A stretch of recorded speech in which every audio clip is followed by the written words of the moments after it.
আজকে আমরা অনেক দিন গিয়েছিলাম শীতের মধ্যে একটু গ্রাম এলাকায় ঘুরতে। এটা হলো যশোরের চান্দটিয়া গ্রামের বুকভরা বাওড়।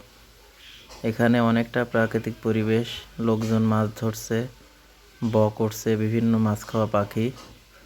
এই যে আমার ছোট মেয়ে রাফি, সে হঠাৎ একটা নতুন জায়গায় যেয়ে একটু অন্যরকম লাগছিল তার।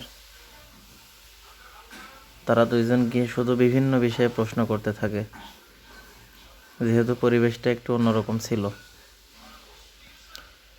মাটিতে কিছু শামুক দেখে ওরা এটা নেওয়ার চেষ্টা করে, কিন্তু শামুকগুলো ছিল মরা এবং হাত কেটে দিতে পারত। বারবার নিষেধ করা সত্ত্বেও তারা চেষ্টা করছিল ধরার জন্যে। চারিদিকে ক্ষেতের মাঝে সরিষা ফুল, একেবারে পড়ন্ত বিকেল। সূর্য অস্ত যাওয়ার সময় চলে আসছিল। সূর্যটাকে মনে হচ্ছে খুব কাছ থেকে দেখছি। দেখেন, সত্যি অসাধারণ লাগছে। আস্তে আস্তে অন্ধকার হয়ে যাচ্ছে, তাই আমরা আবার বাড়ির দিকে রওনা দিলাম।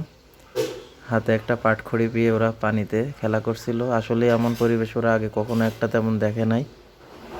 সারা জীবনই তো শহরে ছিল। বারবার বলা সত্ত্বেও আসছিল না। সূর্যটা মনে হচ্ছে আমাদের সামনে ডুবে যাচ্ছে, এমন অবস্থা।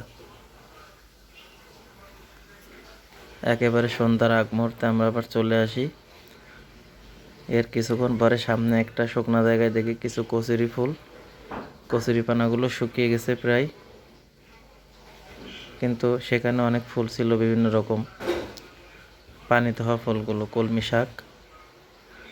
আর ক্ষেতের চারিদিকে, রাস্তার দুদিকে শুধু সরিষা ফুল আর সরিষা ফুল। আমরা ওখানে কিছুক্ষণ নামলাম, দুজন অনেক মজা করলো। এখানে সত্যি অনেকগুলো ফুল ছিল, একেবারে প্রাকৃতিক পরিবেশ। এগুলো দেখে তো বারবার শুধু প্রশ্ন আর প্রশ্ন।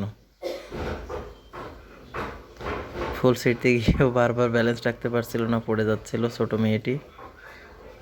আসার পথে একটি সরিষা খেতে গেলাম। সেখানে একেবারে আরও গ্রাম্য পরিবেশ, চারিদিকে ছাগল গরু সবই দেখা যাচ্ছিল। অনেকক্ষণ চেষ্টা করলাম দাঁড়িয়ে ছবি তোলার জন্য, কিন্তু কেউই ঠিকমতো এক জায়গায় দাঁড়ায় না।